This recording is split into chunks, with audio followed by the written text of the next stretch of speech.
there's an interesting story there again, how I landed up in Jio. I've been here for about a year and a half. So I used to be a researcher in Google Research before this. In 2023, I left Google Research to do a startup in India, a deep AI startup in India. That didn't work out well, and that's when MD Sir's team reached out. I think my failure became a little bit of a popular thing, that how did this guy fail? But the good news was MD Sir's team noticed me, and then he asked me to come and meet him, and that's how I landed up here. So there has been a serious sort of recognition and aspiration to create, compete, and aspire as a company, as a country, to actually to not just participate but actually innovate in the AI ecosystem as it is evolving. And what you will see in the coming days and weeks and months, that the whole spectrum of AI stack, if you want to call it, from data centers to applications and everything in the middle. I think Reliance will have very exciting news, updates, products, models coming out. So I can't tell a lot more about it, but a lot of exciting things coming up. It is such a technology, like almost like, it's a cliche, but it's like electricity. It's going to change everything. As sometimes you say, if you go back to like pre-industrial era, I mean, people used to have faster horse so that they can move faster. But at some point, the horse cannot be faster than a limit. Then you need cars that can be much faster than horses, right? The same thing is happening with AI. I think it will push the limits that were never understood before or imagined before. I think a lot of it is still evolving. I think we have only seen a glimpse of what AI can do to the way we sort of interact, the way we live in our worlds. I think in times to come, everything is going to change, and that essentially means so startups have that opportunity, and also it's a risk. If they are not realizing or not dreaming of the new reality that doesn't exist today, they run the risk of falling behind and hence not surviving. But at the same time, because everything is going to change, so they have the opportunity, and these like Google-like moments in some way, right? I mean, no one knew Google when I was doing my undergrad. They were a fledgling company, and I think it is the similar kind of moment. If they are creative, they are innovative, they dream, I think many Googles will come out, and I hope many of them come out of India.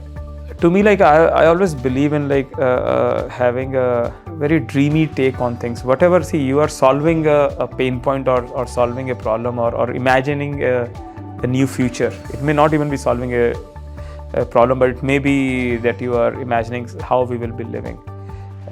Have a like creative take on it, and given the way AI is unfolding, not have technology become a constraint on that. I think you have to understand the trend line of where AI is going, where technology is going.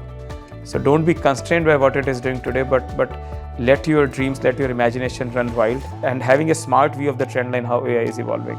That will give you a better runway, so that you are not obsolete, your ideas are not obsolete, or they are not boring by the time you get there. So I think that creativity is what is important, and it may sound silly to begin with, but if you are thorough about that creativity and the imagination you are creating, I think you will do well. It is a very important topic because I think as AI unfolds, AI products unfold, I think for them to create magic, they have access to a lot of sort of data around us, right? And hence, if that data is in any way compromised, misused, overused, I think it takes away the credibility of the product. So one is obviously products need their credibility, right? I mean, the whole point is like Apple's tagline is like, we are the most private, mobile device. I mean, that's how they sell themselves. And I think many people buy Apple products for that reason, right? So to me, like if someone can a startup can provably say that their products are not just compliant to deal with the regulatory requirement, but they are overshooting them to earn the credibility of the customers, I think they will have, while creating magic, obviously, it's not, you can be very ethical, but you don't solve any problem, you don't create magic. So creating magic while being ethical, well and beyond the regulatory requirement, I think that will be a real moat. It's not easy because these are like slightly contradictory goals, objectives in general, like creating magic and being very, very careful and privacy preserving with regard to the data. But that's where the creativity and the ingenuity lies. Those who can do it better than others, they will do well. I mean, it is like, see, data foundation is like, having a digitization layer underneath, right? I mean, see, you can't give computers to your employees if there is no digitization of your data. So similarly, if there is no data and the data lakes and the data engineering workflows are not established, you can't do any AI. This is like the pipeline, the plumbing that you need to do in a building before it looks beautiful. So that is just assumed, and it is. A lot of innovation can go there also to make it efficient, to make it low latency and economically sort of sustainable.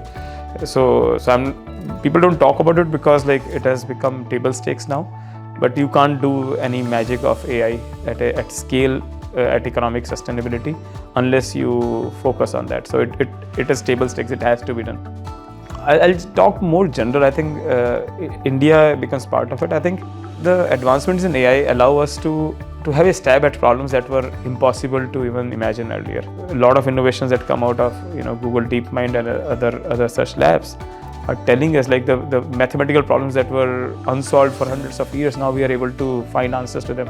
The protein unfolding problem, the AlphaFold series of papers, I mean, that will save lives. So just imagine like the almost things that were taken for granted in healthcare, in education, in maybe poverty, in agriculture, climate change, which were talked about, but there was no solution. I think that is what excites me. I think people will have a better, longer, more prosperous life if done right.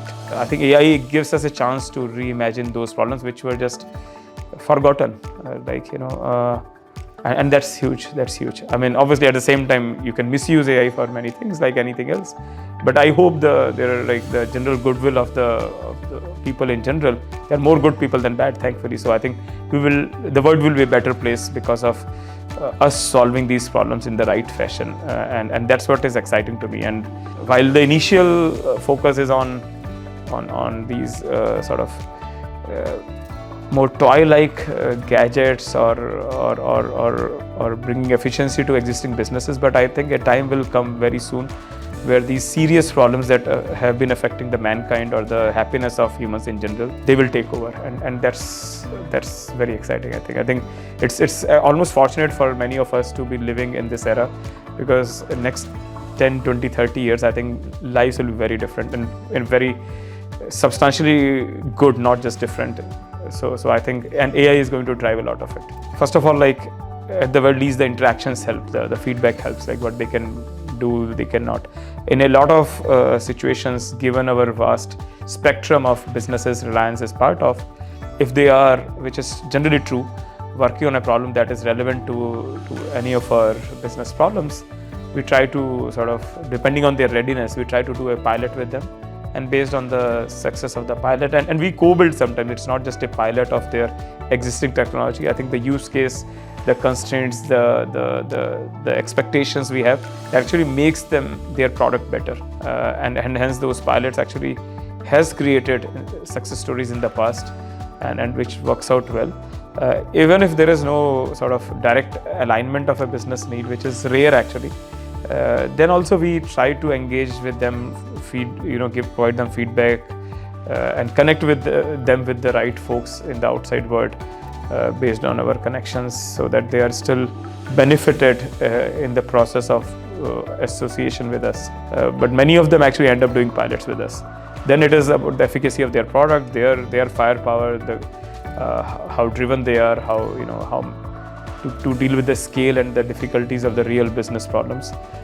Many of them succeed, but we give them the platform, the chance to succeed, and our scale helps, because if you succeed here, it's like if you drive in India, you drive anywhere, right? So it's not hard. Similarly, if you can make things work at Reliance scale, I think the world is your playground. You don't have to worry. I think be ready to question every bit of existence how we have lived, how products have lived, how we have assumed things. Try to have a utopian view of things, how things should have been, right? Instead of this is how it is, I will tinker with them slightly. I think the more wildly different while being grounded to the reality of what technology can do you are as a founder, I think the better the chances that you will do well. While you have to sort of program manage it, create a milestone version of it. It's not like you can do everything tomorrow, but having that wildly imaginative sort of futuristic reality will provide you with the incredible milestones while them being achievable that will take you very, very far. Google is a great example. Again, I keep coming back. Like their mission was to organize world's information. Sounds very abstract. I mean, what the hell does it mean? But that's what they have been doing till today, and creating such a large company out of it. So having that kind of mission statement and then have a milestone approach to it, which is more doable in this post-AI world. I think that is my only mantra. I mean, that's what I follow, and I would advise anyone who is in the creative space of product development as a startup or otherwise should have that take.